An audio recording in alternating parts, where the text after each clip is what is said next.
Hi there, this is me. So ayan guys, isa na namang napakasimpleng sketch po ang ating gagawin sa ngayon. Ito po ay isang rhino. Ang rhinoceros ang pangalawa sa pinakamalaking land animals, sunod lang sa elepante. Makikita ito sa Africa at sa ilang bahagi ng Asia.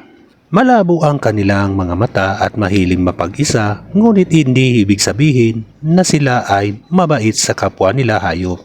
Gamit ang kanilang sungay at malaking muscle at kaya nilang pataubin ang kahit anong hayop.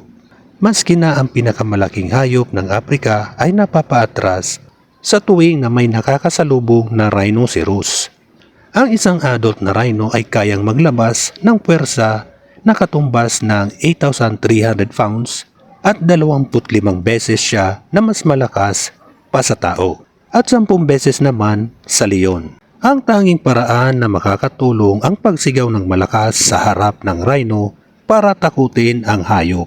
So ayan guys, patapos ng ating pag-i-sketch, ako po'y nagpapasalamat sa inyo sa walang sawang panonood nyo sa aking mga simpleng sketches. So ayan guys, tapos na nga po. Maraming salamat. Bye bye. Thank you.